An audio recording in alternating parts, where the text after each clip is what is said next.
in Shastras, Puranas, they have mentioned it about, they have discussed about menstruation and all. And this is not about purity and impurity. This is not about it.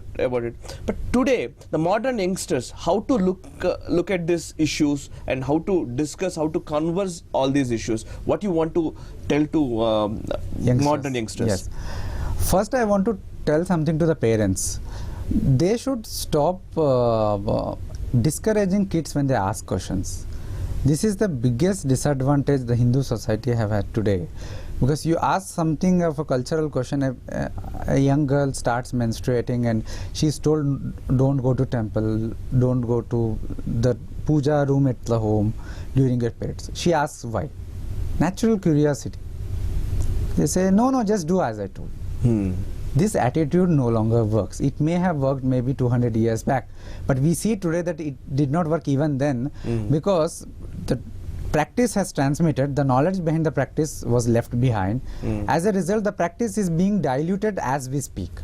The first thing, my message is to the parents to educate themselves and then to educate their children.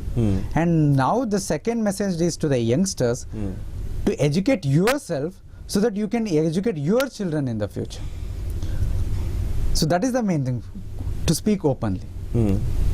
Others, why would I have to write this book? A woman should have written this book. Yes. But she did not.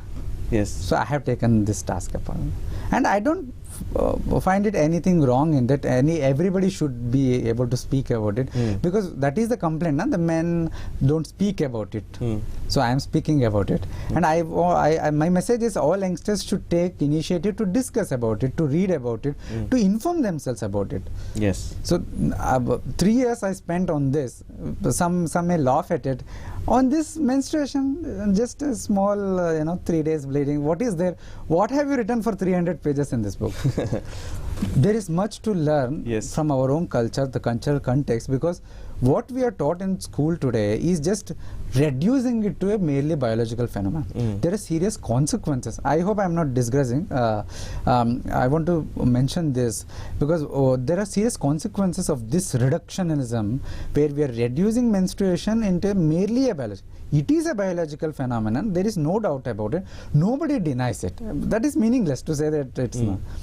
But we are not robots. We are not biological robots. We have a cultural identity. We have a social identity. We have a spiritual identity, and our life is an introspection. It's a journey within as well as without. Yes. Right. So what is happening is, when you are teaching that menstruation is just this, just flow of blood, it is preventing the young children, young girls, to discover a meaning of the very experiential, very intimate process to themselves. They are becoming devoid of a meaning. They are becoming devoid of a cultural, civilizational and spiritual meaning to the process. So this is greatly harmful, because it is deracinating them, it is derooting them from their own identity, from their own civilization. And what is happening further is there is a narrative that is built up that this is an unavoidable irritation. Menstruation is unavoidable irritation. It is a irritation. It is a negative thing. A negative thinking is being inbuilt into the youngsters. Yes. On the other hand, what did our Hindu traditional society did? They induced positivity through celebration of menarche.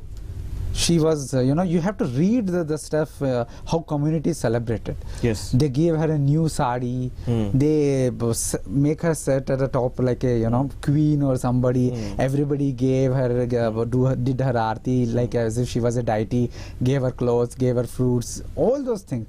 She felt something happy, something sacred is happening.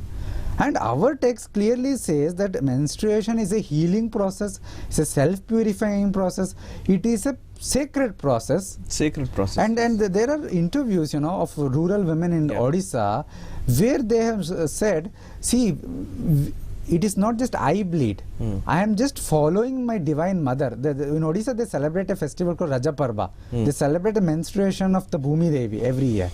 So I am like the divine mother. She goes menses, I go menses. I am just imitating her. I am the part of this cosmos, and my menstruation is a cosmic event. It is not merely a biological event. It is a cosmic event. So she finds a spiritual meaning in it. She finds a deeper meaning in it. Yes. And this helps, because ultimately everything is a matter of self-introspection, self-journey. Yes. The bhavas, the emotions, they play. And this is completely unrecognized, completely sidelined in modern scientific education, modern secular education.